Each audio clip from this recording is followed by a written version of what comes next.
Approchez, approchez.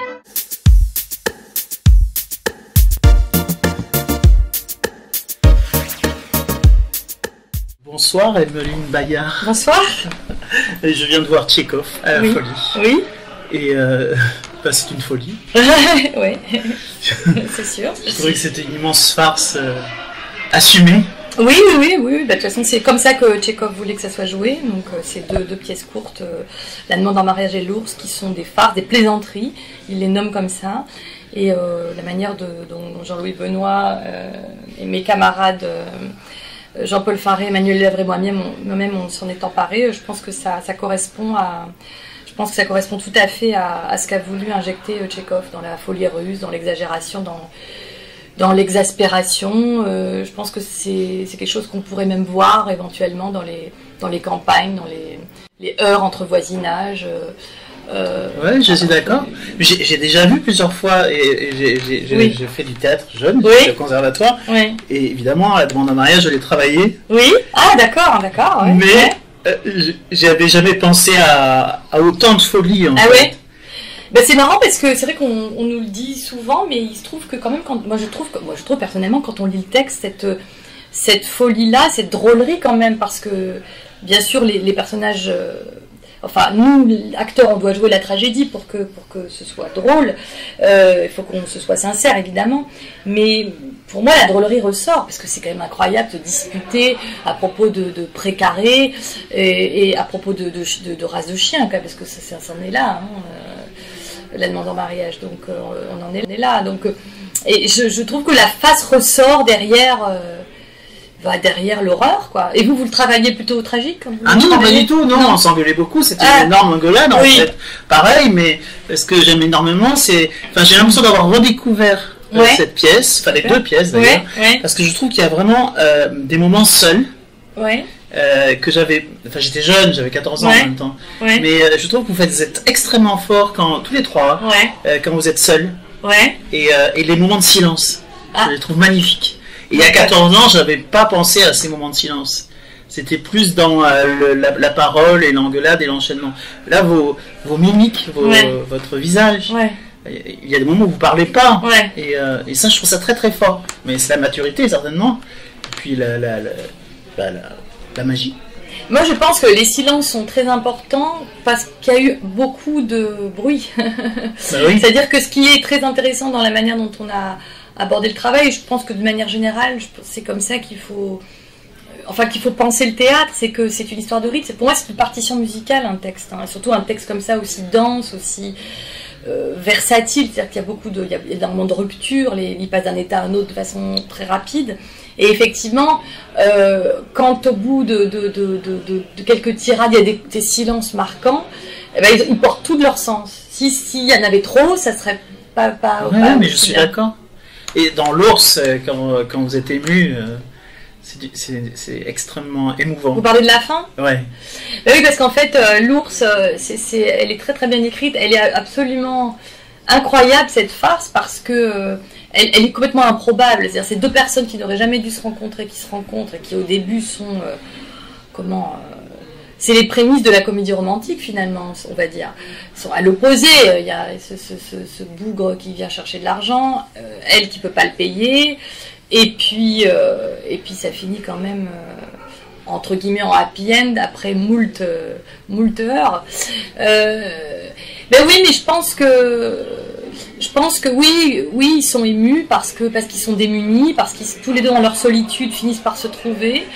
Et vous savez, c'est déroutant. C'est comme ces personnages me font penser à des gens qui sont terrés dans leur certitude et quelqu'un vient bouleverser ces certitudes. Donc ils sont bouleversés, donc ça va très loin et ça demande une implication très très forte de l'acteur pour que vous en face vous y croyiez finalement et que vous y retrouviez.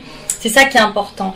Et je pense que ces pièces-là, au fond, alors c'est intéressant ce que vous dites, comme vous les connaissiez, mais vous les auriez jamais imaginé interpréter comme ça. Je pense qu'en fait, parce ça fait quand même 80 fois qu'on joue, donc on a eu le temps d'explorer. C'est très rodé. Voilà. Ouais. Je pense, mais il faut toujours être au présent, évidemment.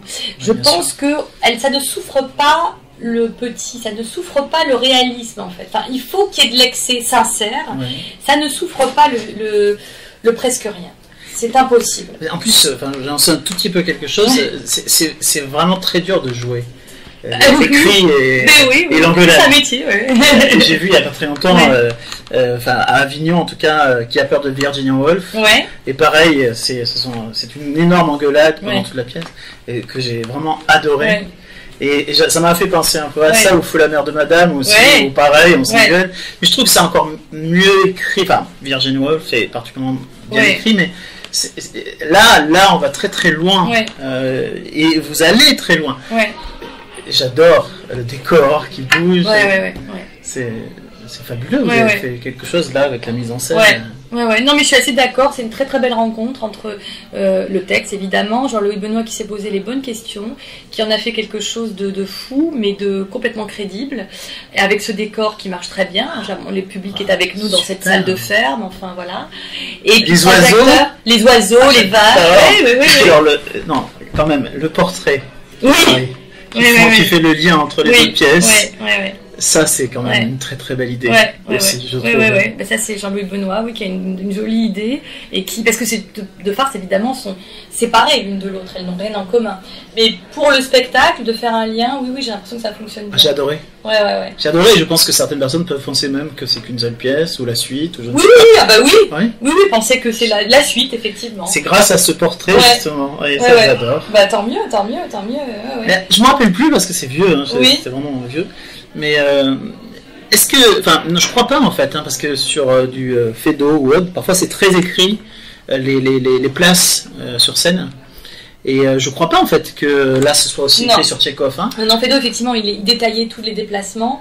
Tchekhov pas du tout. Non, on a vraiment construit ensemble. Parce que quand il se jette sur la table. Ah non, c'est pas écrit. C'est pas écrit. Non, tout ça n'est pas écrit. Ça a vraiment été construit en répétition. De même que le débarrassage de table, c'est pas écrit, tout ça a été inventé. Mais comme c'est ancré dans cette ferme et qu'effectivement, ce sont des terriens, et effectivement, dans La demande en mariage par exemple, je pense qu'on se plante quand on se dit qu'ils sont amoureux. Ils ne sont pas amoureux. Ah non, il faut qu'ils se marient pour des tas de raisons, mais et du coup, c'est une clé très importante pour attraper le texte. Je pense qu'ils sont plus amoureux dans l'ours, à la fin. Oui. Peut-être. Oui. En tout cas, c'est ce que j'ai ressenti. Oui. C'est autre chose. Disons que... C'est hyper attachant, la fin. La fin, c'est deux solitudes qui se rencontrent dans l'ours. Alors que dans La demande, il y a un quiproquo. Il y a une demande en mariage pour réunir des terres, finalement. Et après, il y a une énorme engueulade qui part... Parce qu'il ne la demandera jamais en mariage quand même. Mais non, puis en plus, je pense que, de toute façon, avant, les familles s'entendaient pas déjà, et il y a un vrai passif, comme vous dites, à la campagne, quoi. Ça se passe comme ça. Si, au départ, ils s'entendent, sauf qu'il est bien pour faire sa demande, mais il y a une histoire de petit pré, d'appartenance de petit pré au bœuf, et ça part complètement. Je vais dire un bêtise, mais je le fais exprès. Oui. Est-ce que vous vous êtes amusé à partir sur des impros dans le travail, ou est-ce que le metteur en scène vous a vraiment guidé dès le départ? Moi, je dirais vraiment que ça a été une alchimie. Il y a une très belle rencontre entre Jean-Louis Benoît, metteur en scène, et puis nous trois acteurs. Jean-Louis Benoît avait des idées, de très bonnes idées qui ont fonctionné. Et nous, on a complètement plongé dans le travail. Donc, je ne dirais pas qu'il y a eu d'impro. On n'a pas le texte, on n'a pas changé le texte. Pareil, on a toujours été auprès du texte. Mais disons qu'à partir du moment où on savait que ça ne souffrirait pas le petit, quoi, le jeu petit, ça ne pouvait pas souffrir ça. Et on est trois acteurs de théâtre, quoi. On y va. On n'a pas peur on n'a pas peur d'aller loin dans les intentions, dans les émotions, dans le physique.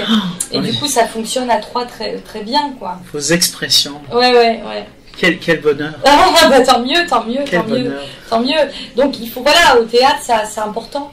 C'est-à-dire que le théâtre où le jeu est crédible, mais très fort, vous voyez, ça fonctionne, quoi. C'est pas parce qu'on joue intérieur qu'on fait passer des choses. Non, je pense que c'est vraiment parce qu'on donne à voir, bien sûr, comme le mot théâtre le dit, que ça fonctionne auprès du public, en fait. Sincèrement, c'est la plus belle interprétation que j'ai vue de Tchekhov. Ah, bah, dis donc. Non, je le dis très sincèrement. Merci. Je vous remercie beaucoup pour tout ça. Merci à vous, merci, ça fait plaisir. Merci.